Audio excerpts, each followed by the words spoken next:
Good morning, wonderful people. Time for day 2 of this stair rehab. Now, before we get going on this, I just want to preface this by saying that the goal here is not for it to look perfect. The goal here is to cover these stairs so that they're not a safety hazard, and my dogs and my husband, who refuses to wear shoes, can comfortably walk in our home without worrying about stepping on a nail or a staple or something. Eventually, the plan is to actually replace the treads and paint it and make it look really nice and fancy, but to save money for the time being, this is what we're doing. Now, if you remember from my previous stories, I did finish this smaller flight of stairs, and I think it looks fantastic, actually. Yesterday, I didn't go into a ton of detail in terms of what I was actually doing, but today I'm gonna break it down for you. Now, apart from your remnant carpet, you're gonna need these tools to get the job done. I've been using these needle nose pliers to pull out the staples from the carpet that was there previously. You definitely wanna make sure that all of your stairs are clean of all of this stuff before you lay down the new carpet.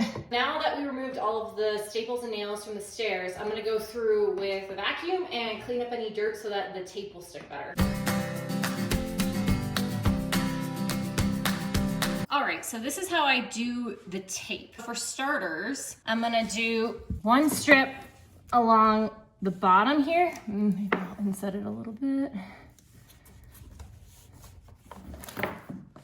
And this is going to help keep the carpet in place when we start, so we can get the staples going and have something to hold it in place while we do that. So next, what I'm gonna do is I'm gonna take the tape and I'm going to put it along the edge where the carpet tack strips would normally go. If you were installing permanent carpet on the stairs, you would want to use carpet tack strips and carpet underlayment mat just to make it more comfortable. But since this is just a temporary safety solution, I'm just going to use the tape and the staples, and I think it will do the trick.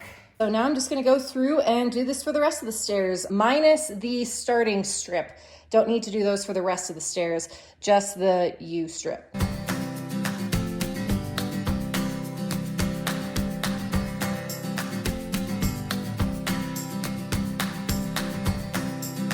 Ta-da! Looking good, looking good. Now, one last strip that we need to do. So similar to the bottom, we're also going to run a strip across the top so that we can use the tape to help us finish off the staples. I already pre-cut the carpet yesterday. Fingers crossed that it's the right width. We're about to find out. I thrashed my hands when I did this yesterday, so wear gloves.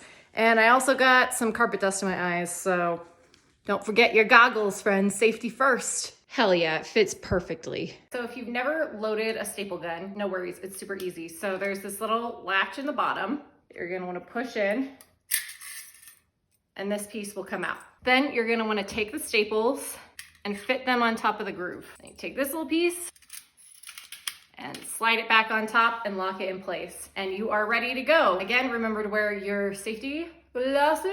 You're just gonna hold and pull the trigger and it's gonna release around. I would say that starting the carpet is probably the trickiest part, just because you have to line it up really well. So I'm gonna take the tape off, if I can. I'm gonna peel off the other side of the double-sided tape, just at the bottom, and undo it as we go. And then you're gonna want the carpet to align with the ground.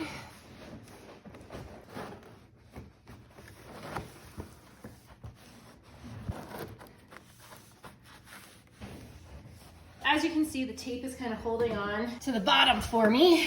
And now I'm gonna go through and staple the carpet.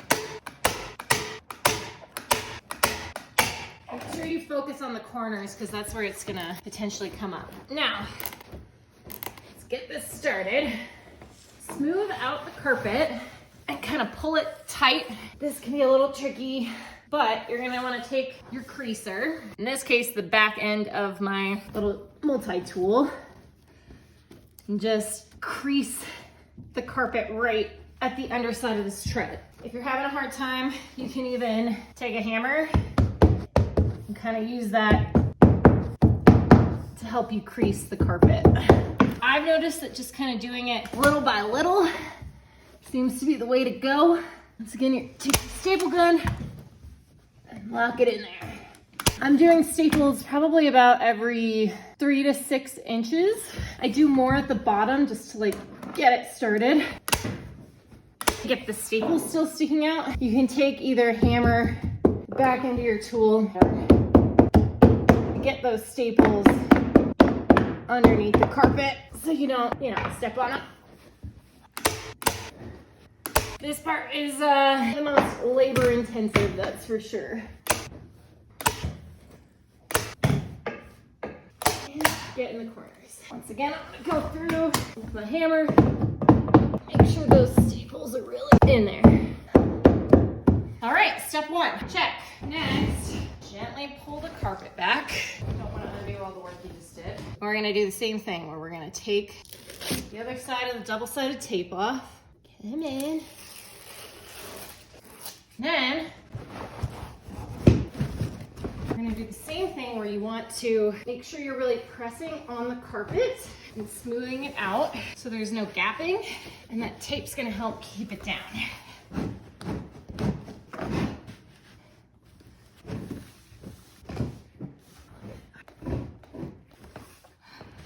All right, same thing, only the reverse. We're gonna take our creaser, get in that joint, take our staple gun, get it into the corner as tightly as we can, and carry on.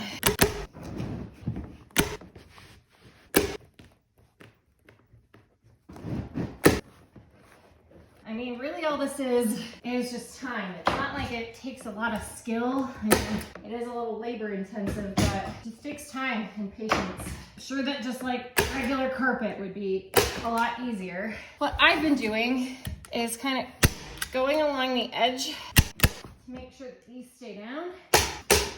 And if there's like a little bit of bubbling up, which I haven't had a ton of problems with that, but I have been doing kind of a precautionary staple to hold it down on top. And then again, especially on the tread, go through and nail those staples down so that nobody steps on them. And we're just gonna keep going. That's about it.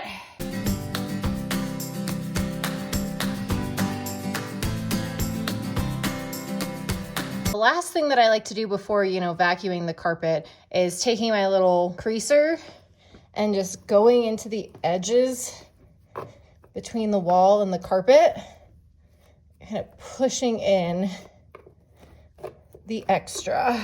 But just makes it look much cleaner. And then if there's like strings or whatever coming out, you can just take scissors or your utility knife and just trim those away.